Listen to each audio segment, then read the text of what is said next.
All of you see a little colorful something on the slide behind me. I even got one.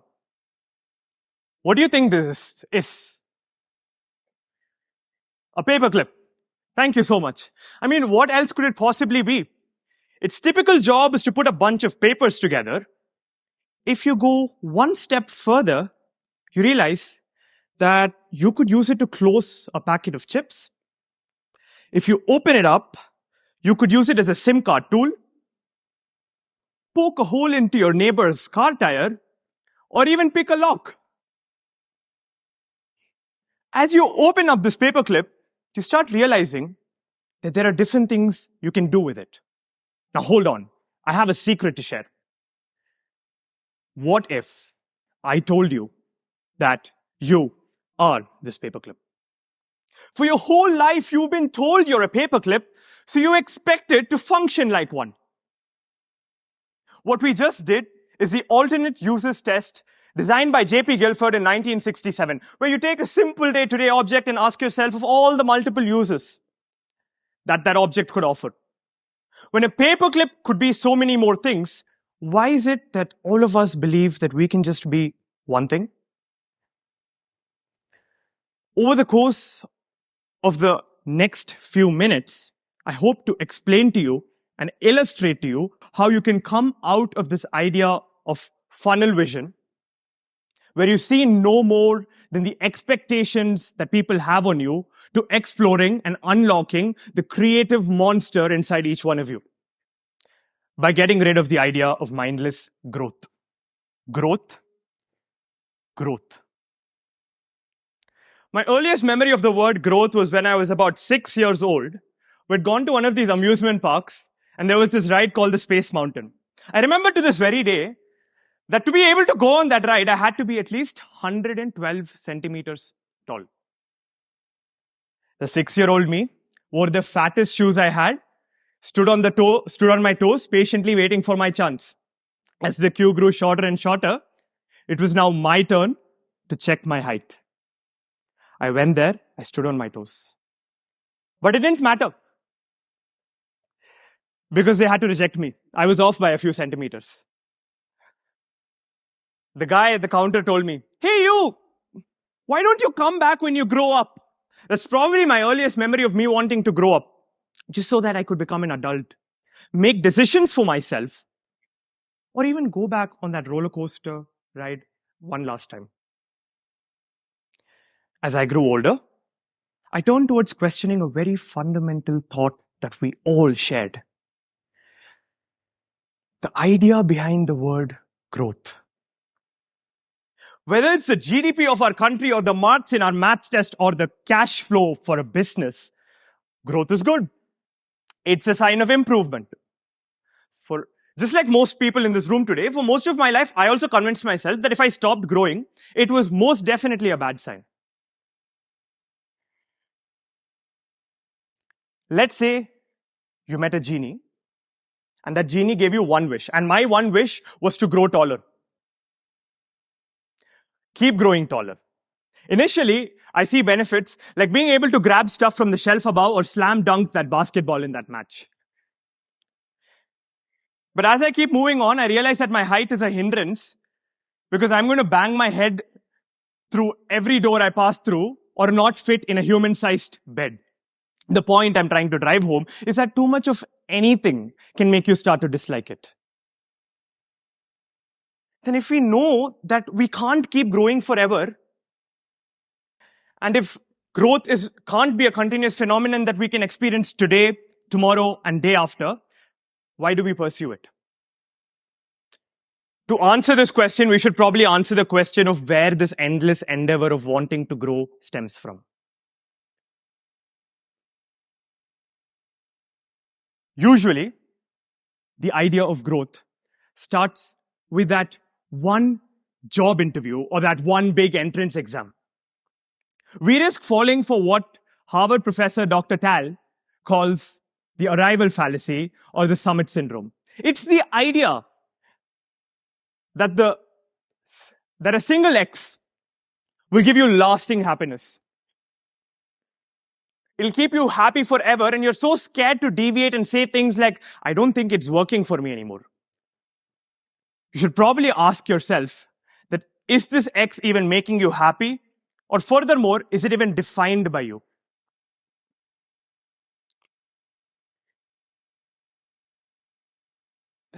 There was this one memory that stuck with me about a decade ago. I was about 12 years old, back in 6th grade. There was this one subject, whispering the word gave me goosebumps.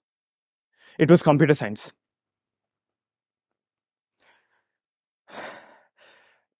The night before the final exam at about 7 p.m., I was sitting in my room with my door wide open at the corner with my small wall table, writing really slowly into a small piece of paper. My mom yells from the other end of the house, Gaurav, come get your dosa.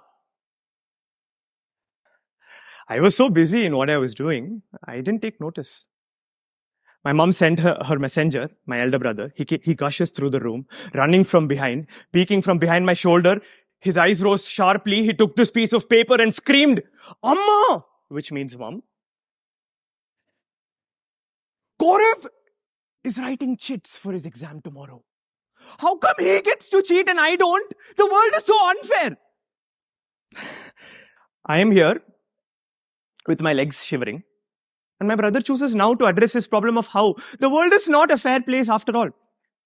It'll be fair to say that I hated my brother for that very day. But now that I think of it, we spent the entire night studying the syllabus one page at a time, and I ended up performing decently well in that exam. Until years later, when I had the maturity to understand why the 12-year-old me wanted to cheat in an exam and saw that as the only way out. What that kid was doing was trying to manage the expectations of his parents, teachers, family, friends, and everybody around him. And you'll probably realize that if you're a parent, a CEO, or even a student, you're constantly managing the expectations of those around you.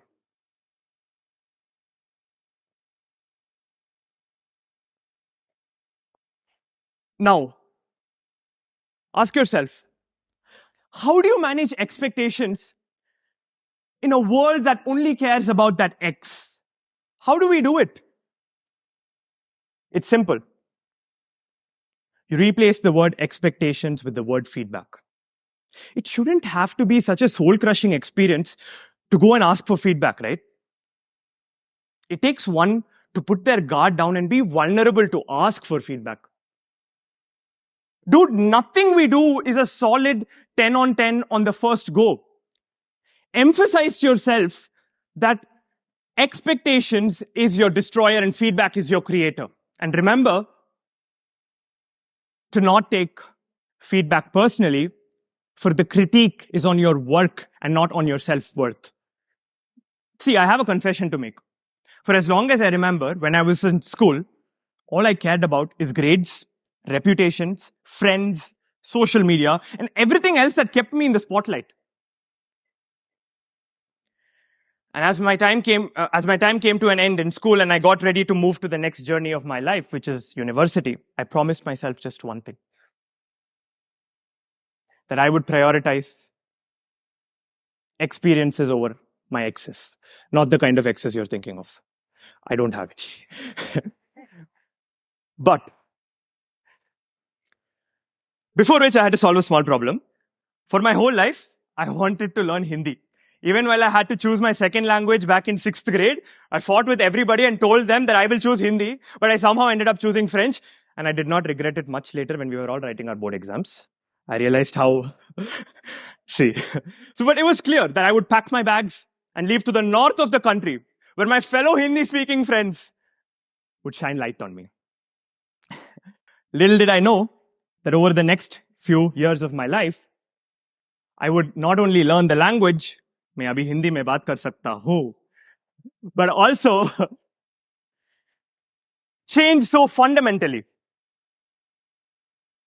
When I left school, I left most forms of social media, actually all, to go start fresh like a clean slate, which meant that I left most of my friends back on the internet. It had the exact opposite effect on me. I had very few people's lives to worry about. So I actually made deep connections with the few people around me. I spent long nights at 4 a.m. sipping chai and taking a walk down the lake. I went to Delhi and had the best street food to my heart's laughter. We sat down and jammed songs together. We even made it to the Dean's List together. We summited so many peaks. And before we knew it, I was going to tons and tons of these competitions and winning almost each one of them. Every single ideathon. Every single ideathon. I actually went from just winning ideathons and idea-based competitions to actually building an idea over the last 6 months and incubating it with a social sector incubator.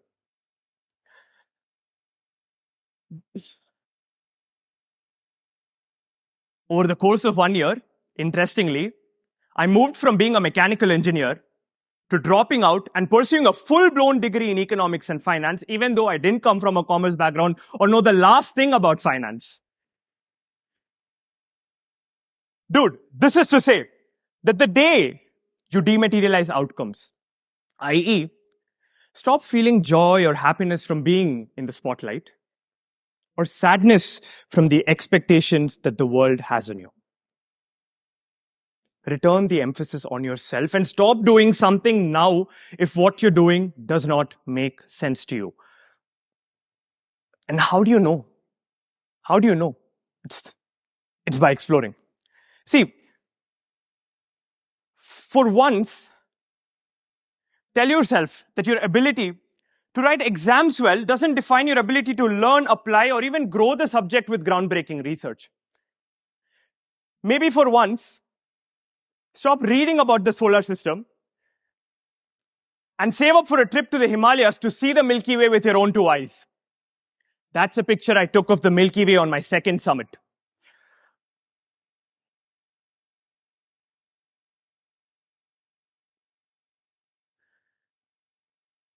The day we free ourselves from the world's expectations on us, maybe that day we will hear our inner voice. Whether it's the 7-year-old me trying to figure out growth, or the 12-year-old me cheating in an exam, or the 20-year-old me standing in front of you today, if there is one message that I want to leave you with, it's this. I am who I am today because I opened my paperclip. When are you opening up yours?